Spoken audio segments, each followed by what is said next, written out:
उज्ज्वल की माता यानी रानी अमरप्रभा पर पड़ी। रानी अमरप्रभा देखने में बहुत ही सुंदर थी।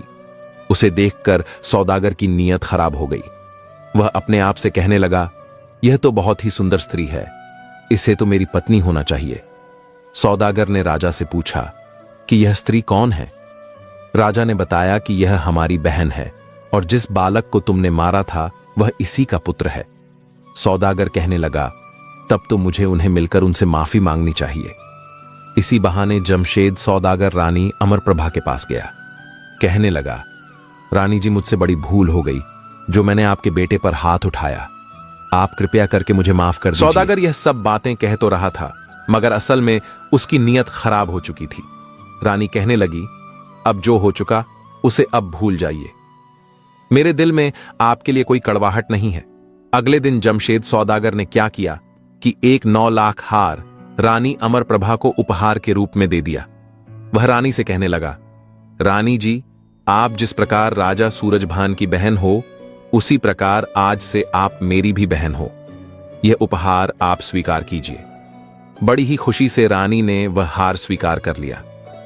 रानी को भी यही लगा कि सौदागर उसे अपनी बहन मानता है, तो उसे भी सौदागर का सत्कार करना चाहिए। रानी ने सौदागर के लिए भोजन लगवाया। राजा सूरजभान के यहां रहते हुए जब सौदागर को बहुत दिन बीत गए, तो एक दिन सौदागर ने राजा से कहा, राजन, मैं आपकी बहन अमरप्रभा को अपनी बहन मानता हूं।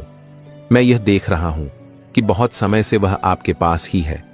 वह हमेशा महल के अंदर ही रहती है। वह कभी कहीं पर भी भ्रमण करने के लिए नहीं जाती, महल से बाहर नहीं निकलती। यदि आपकी अनुमति हो तो मैं बहन अमरप्रभा और भांजे दोनों को कुछ समय के लिए अपने साथ अपने नगर ले जाना चाहता हूं और उन दोनों को अपना नगर दिखाना चाहता। इसी बहाने अमरप्रभा का मन भी बहल जाएगा और यह ज्यादा दिनों की बात नहीं है। थोड़े ही दिन के बाद मैं इन्हें वापस आपके राजमहल में छोड़ जाऊंगा। राजा सूरजभान ने कहा, देखो सौदागर, इस बारे में मैं कुछ नहीं कह सकता। यह फैसला मेरी बहन को ही करना है। यदि अमरप्रभा आपके साथ जाने को तैयार हो तो मैं उसे रोकूंगा नहीं, क्योंकि अब तुम उसके भाई हो। इसके बाद सौदागर रानी अमरप्रभा के पास गया और उसे अपने साथ अपने नगर जाने की बात कहने लगा। अमरप्रभा इस बात को मान गई और सोचने लगी कि जब सौदागर इतना कह रहा है तो मुझे भी इसके साथ चलना चाहिए। लेकिन वह यह नहीं जानती थी कि सौदागर के मन में खोट है। इसके बाद अमरप्रभा राजा सूरजभान के पास गई और कहने लगी, मुझे यहां पर रहते हुए काफी दिन हो गए हैं। यदि आपकी आज्ञा हो तो मैं भाई सौदागर के यहां पर कुछ दिनों के लिए चली जाऊं। राजा सूरजभान ने उसे सौदागर के साथ जाने की अनुमति दे दी। वह सोचने लगे, जब संबंध गहरा जुड़ गया है तो आना जाना तो लगा ही रहता है। राजा सूरजभान ने जमशेद सौदागर पर विश्वास करके अपनी बहन अमरप्रभा को उसके साथ भेज दिया। तुरंत ही एक पालकी तैयार की गई और पालकी में बैठकर रानी अमरप्रभा सौदागर के साथ चली गई। सौदागर मन ही मन में सोच रहा था कि अभी तो मैं इसे अपनी बहन बनाकर ले जा रहा हूं, लेकिन अपने नगर में पहुंचते ही मैं इसे अपनी पत्नी बना लूंगा। इस प्रकार सौदागर अमरप्रभा को लेकर अपने नगर की तरफ निकल पड़ा। सौदागर का काफिला जब चलने लगा तो उसने अपने नौकरों से कहा कि आज रात होने से पहले पहले हमें राजा सूरजभान के राज्य की सीमा से बाहर निकल जाना है, इसीलिए तेजी से चलो। सौदागर के सभी नौकर अपना माल खजाना लेकर तेजी के साथ आगे बढ़ने लगे। पूरे दिन का सफर तय करने के बाद वह राजा सूरजभान के राज्य से बाहर निकल गए। दूसरे राज्य में पहुंचते पहुंचते उन्हें शाम हो चुकी थी। तब सौदागर ने एक सुरक्षित जगह देखकर वहां पर अपना डेरा और तंबू लगा दिया। एक तंबू रानी अमरप्रभा के लिए लगवाया गया और दूसरा तंबू राजकुमार उज्ज्वल के लिए। धीरे धीरे जब आधी रात का समय हुआ तब रानी अमरप्रभा की सुंदर तस्वीर सौदागर के दिमाग में चल रही थी। सौदागर आधी रात के समय उठा और एक षड्यंत्र के तहत वो रानी अमरप्रभा के डेरे के अंदर चला गया। रानी का सुंदर यौवन देखकर सौदागर की नीयत खराब हो गई। सौदागर ने जब रानी अमरप्रभा के तंबू में प्रवेश किया तो उसके पैरों की आहट से रानी की नींद खुल गई। वह उठकर बैठ गई। उसकी दृष्टि जब जमशेद सौदागर पर गई तो वह समझ गई कि सौदागर की नीयत उसके प्रति ठीक नहीं है और वह बुरी नजर से उसे देख रहा है। रानी एकदम घबरा गई। पूछने लगी, भैया तुम यहां पर इतनी रात को क्या कर रहे हो? रानी की आवाज सुनकर जमशेद सौदागर अपनी शैतानी मुस्कान के साथ हंसते हुए कहने लगा, रानी अब तुम मुझे अपना भाई कहना बंद करो, क्योंकि आज से तुम मेरी प्रिय पत्नी बनोगी। सौदागर के ऐसे वचन सुनकर रानी घबरा गई। आज उसे सौदागर की बुरी नीयत के बारे में पता चल चुका था। सौदागर कहने लगा, रानी जब से मैंने तुम्हें देखा है मैं तुम्हारे रूप का दीवाना हो गया हूं, इसीलिए आज मैंने बहाना बनाकर तुम्हें यहां पर बुला लिया है। अब आज से तुम मेरे महलों की रानी बनोगी, मेरे राजमहल की तुम शोभा बढ़ाओगी।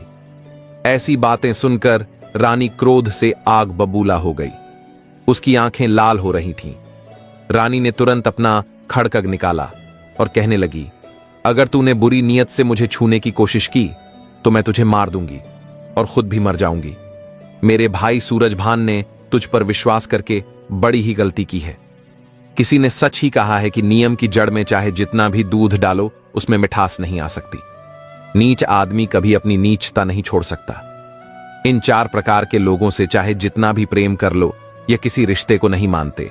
पहला, एक कामी और चंचल मनुष्य। दूसरा, धन का लोभी मनुष्य। तीसरा, चापलूस आदमी।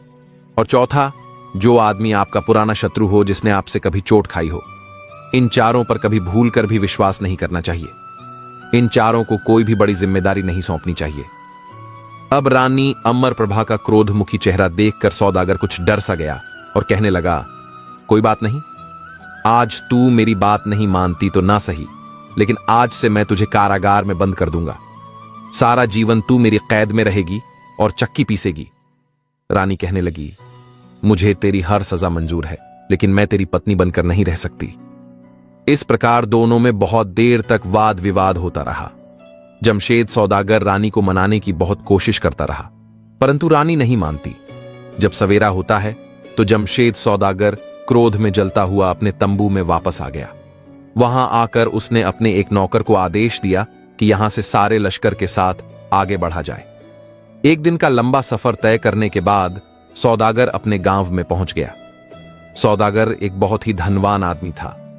धन दौलत की उसके पास कोई कमी नहीं थी। उसका महल भी राजाओं और महाराजाओं से किसी तरह से कम नहीं था। सौदागर ने रानी को अपने महल के एक कारागार में डलवा दिया और उससे बहुत ही कठोर काम करवाने लगा। उसके पुत्र उज्ज्वल से भी कठोर काम लिया जाता। वह उसे अपनी गाय चराने के लिए भेज देता।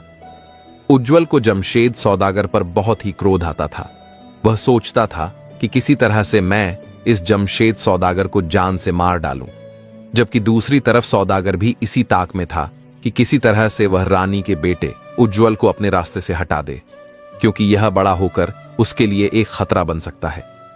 ऐसा सोचकर जमशेद सौदागर ने उज्ज्वल को एक दिन अपने पास बुलाया और कहने लगा, बेटा आज तुम हमारे साथ भोजन करोगे। आज मैं अपने हाथों से तुम्हें स्वादिष्ट भोजन करवाऊंगा। उज्ज्वल मन में सोचने लगा कि आज तो सौदागर मुझ पर बहुत ही मेहरबान है, लेकिन वह सौदागर के मन की चालाकी को नहीं जानता था। कपटी सौदागर ने क्या किया कि भोजन में विष मिला दिया और उसे उज्ज्वल को खिला दिया। जहर वाला भोजन खाने के कारण उज्ज्वल बेहोश हो गया। सौदागर ने 7 साल के बालक उज्ज्वल को एक गठरी में लपेट लिया और घोड़े पर सवार होकर उसे जंगल में फेंक आया। सोचने लगा कि अब जंगली जानवर इसे अपना भोजन बना लेंगे। ऐसा करने के बाद जमशेद सौदागर वापस अपने महल में आ गया। दूसरी तरफ गठरी में बंधा हुआ उज्ज्वल बेहोश था, लेकिन अभी तक वह जिंदा था। अगले ही पल एक बड़ी सी चील वहां पर आई और उस गठरी को अपने पंजों में फंसाकर आकाश में उड़ गई। जब वह उस गठरी के साथ आकाश में उड़ रही थी, तभी इस जंगल में नीचे एक शिकारियों का दल घूम रहा था। उनकी नजर जब चील पर पड़ी तो उन्होंने देखा कि चील के पंजों में एक बड़ी सी गठरी है। वे सोचने लगे, हो ना हो इस गठरी में अवश्य ही कोई कीमती वस्तुएं होंगी। उनमें से एक शिकारी ने निशाना बांधकर तीर चील पर चला दिया। तीर लगने से चील का एक पंख कट गया और चील लड़खड़ाती हुई उस गठरी के समेत एक नदी में जा गिरी। शिकारियों ने बिना एक भी पल गवाए तुरंत वह गठरी नदी से बाहर निकाल ली। उसे खोलकर देखा तो उनकी आंखें हैरानी से फटी रह गईं। गठरी के अंदर 7 वर्ष का नन्हा बालक था जिसकी सांसें अभी भी चल रही थीं। आनन फानन में शिकारी बच्चे को लेकर नजदीक ही अपने गांव में आ गए। वैद्य से कहकर बच्चे का उपचार शुरू किया गया। वैद्य ने कई प्रकार की औषधियां लगाईं, लेकिन बच्चे की बेहोशी नहीं टूट रही थी। 1 सप्ताह के बाद बच्चे को होश आया। 8वें दिन उज्जवल ने आंखें खोली। उसको होश में आता हुआ देखकर सभी शिकारियों ने चैन की सांस ली। उन सभी को अब जयंत से बहुत ही लगाव हो चुका था।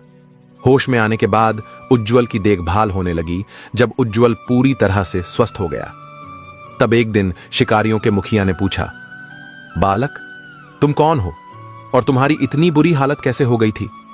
तब उज्जवल ने अपनी पूरी कहानी उन शिकारियों को बता दी कि वह राजा सूरजभान का भांजा है और किस प्रकार धोखेबाज सौदागर ने उसकी मां को कैद कर लिया और उसे मरने के लिए जंगल में छोड़ दिया।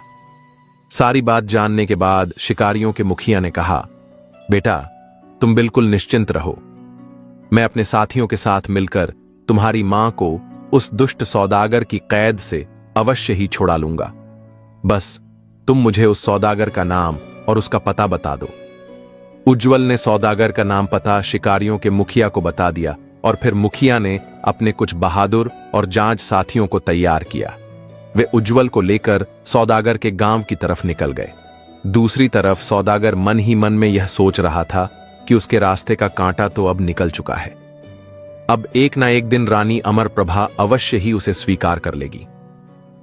सौदागर ने अपने नौकर से कहा कि रानी अमरप्रभा से पूरे दिन चक्की चलवाई जाए। सौदागर अब रानी पर बहुत ही अत्याचार करने लगा था। बेचारी रानी पूरे दिन चक्की चलाती रहती। अब उसकी अवस्था बहुत ही दयनीय हो चुकी थी। दूसरी तरफ महाराज सूरजभान के मन में भी यह विचार आया कि जमशेद सौदागर 1 महीने का वादा करके मेरी बहन को ले गया था, परंतु आज 3 महीने से ज्यादा का समय हो गया और वह लौट कर वापस नहीं आया। मुझे चलकर देखना चाहिए कि आखिरकार माजरा क्या है। और फिर महाराजा सूरजभान अपने घोड़े पर सवार हुए और जमशेद सौदागर के गांव की तरफ चल दिए। दूसरी तरफ शिकारियों का दल उज्जवल को अपने साथ हुए जमशेद सौदागर की तरफ बढ़ रहा था। जब वे दोनों एक ही मार्ग पर आए तो उनका आमना सामना हुआ। महाराज सूरजभान ने जब अपने भांजे को शिकारियों के साथ देखा तो उन्हें लगा कि शायद वे उज्जवल का अपहरण कर रहे हैं। उन्होंने बिना सोचे समझे धनुष से तीर निकालकर शिकारियों के मुखिया पर छोड़ दिया। यह देखकर उज्जवल चिल्लाता हुआ महाराज सूरजभान की तरफ भागा। उसने अपने मामा को पहचान लिया था। उनके पास जाकर वह कहने लगा, मामा जी, आप रुक जाइए। यह लोग तो हमारे हितैषी हैं। इन्हीं की वजह से मैं आज जिंदा हूं। इन पर आक्रमण मत कीजिए। मुझे तो उस दुष्ट जमशेद सौदागर ने विष खिलाकर जंगल में फेंक दिया था। मेरी मां को उसने अपने यहां पर कैद कर रखा है। उज्जवल के ऐसे वचन सुनकर सूरजभान का क्रोध भड़क गया। उसने तुरंत शिकारियों के मुखिया से माफी मांगी और कहने लगा, मुझे क्षमा कर दीजिए दोस्त। मैं तो समझ रहा था कि कोई लुटेरा मेरे भांजे का अपहरण करके ले जा रहा है, इसीलिए मैंने तुम पर बाण चलाया। मैं तुमसे क्षमा चाहता हूं। यह बात सुनकर शिकारियों का मुखिया कहने लगा, नहीं महाराज, इसमें आपकी कोई गलती नहीं है। मैं तो आपके भांजे को साथ लेकर उस दुष्ट सौदागर को सबक सिखाने के लिए जा रहा था। मैं उसको आज जिंदा नहीं छोड़ूंगा। वे सभी आपस में विचार विमर्श करने के बाद सौदागर से बदला लेने के लिए उसके गांव की तरफ चल दिए। अब आपको यह भी बता दें कि राजा विक्रमसेन, जो अमरप्रभा के पति थे, जिन्होंने अमरप्रभा को देश निकाला दे दिया था, वह सोच रहे थे कि मैंने अपनी रानी अमरप्रभा को देश निकाला दे तो दिया, परंतु उसके बाद किसी अन्य रानी से भी मेरी कोई संतान नहीं हुई। अब तो मुझे लगता है कि मेरा वंश खत्म हो जाएगा। काश ऐसा हो सकता कि मुझे मेरी रानी अमरप्रभा वापस मिल जाती। अब राजा के मन में रानी अमरप्रभा के प्रति प्रेम उमड़ रहा था, परंतु वह कर भी क्या सकता था। उसी दिन राजा विक्रमसेन को जमशेद सौदागर के यहां पर जाना था, क्योंकि जमशेद सौदागर का सभी राजाओं के साथ उठना बैठना था। उसका स्वयं का महल भी राजाओं के जैसा था। वह भी ठीक उसी ठाठ से रहता था जैसे कोई राजा रहता हो। राजा विक्रमसेन को अपने राज्य के व्यापार से संबंधित एक काम के लिए जमशेद सौदागर से मिलने जाना था। जब राजा विक्रमसेन जमशेद सौदागर के यहां पहुंचा तो सौदागर ने उसका खूब आदर सत्कार किया। सौदागर यह नहीं जानता था कि जिस रानी को उसने अपने यहां पर कैद करके रखा है वह रानी इन्हीं राजा विक्रमसेन की पत्नी है। राजा विक्रमसेन भी यह नहीं जानता था कि जिस रानी को मैंने देश निकाला दिया था वह जीवित है और इस सौदागर की कैद में है। इधर राजा विक्रमसेन सौदागर के साथ सभा में बैठा हुआ था। उधर राजा सूरजभान, उज्ज्वल और शिकारियों का मुखिया भी सभा में आ पहुंचे।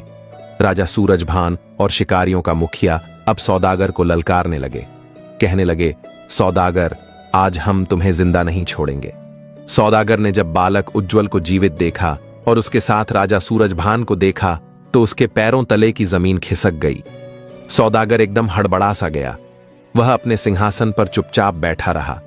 इतने में महाराज विक्रमसेन बीच में बोल पड़े।